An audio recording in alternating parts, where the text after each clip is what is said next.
teaching is such an individual thing that I wouldn't try to impose a vision on all of our instructors, but I would want them all in their own way to be authentically good people.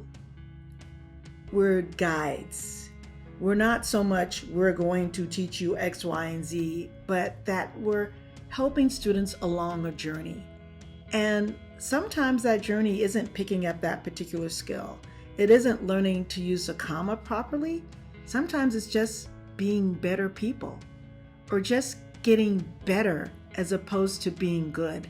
And I think if we have the philosophy that we care about all of our students and care about their authentic selves, then we're probably doing 60% of our job. In RTF, we are constantly revising, revamping, and revitalizing the curriculum. We have conversations about the courses that we offer. We plan intentionally and deliberately the kinds of courses that we wish to offer, and we discuss how they are best and most effectively taught. These are conversations that we have each and every semester, and the faculty in RTF, in all of our different areas of expertise and specialization, all of us care very, very deeply and indeed passionately about what we do in the classroom. I think my promise that I made to myself recently as a teacher moving forward is that I'm going to continue to more aggressively learn how to be a better teacher. I signed up to take a course this year. It's a year-long course that meets virtually, and it's an asynchronous course, but there's activities to do every week, and it's focused on inclusive teaching and student engagement. Now that I'm in a course, I'm able to reflect on why some of the things that I do are successful and why some of the things I've done and had to abandon were not successful.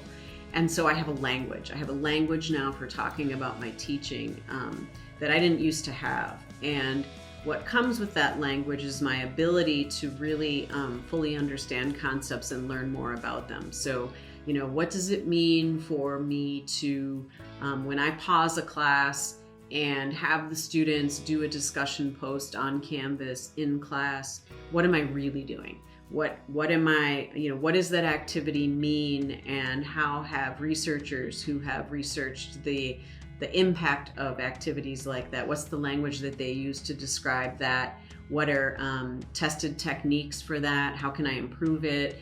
One doesn't have to do a year-long course like I'm doing.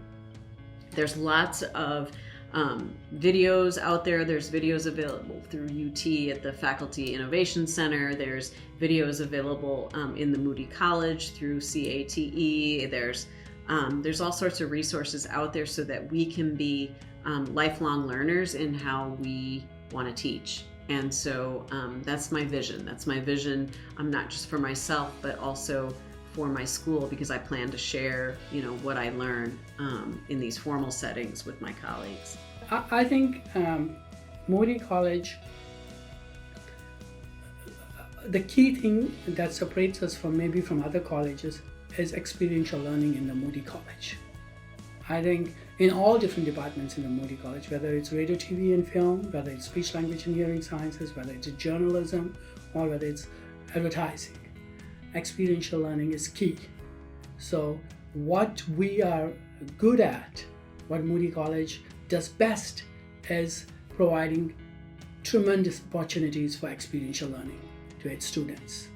And I think experiential learning is key to I would say experiential learning is key to kind of internalizing the knowledge. So yes, my thing would be that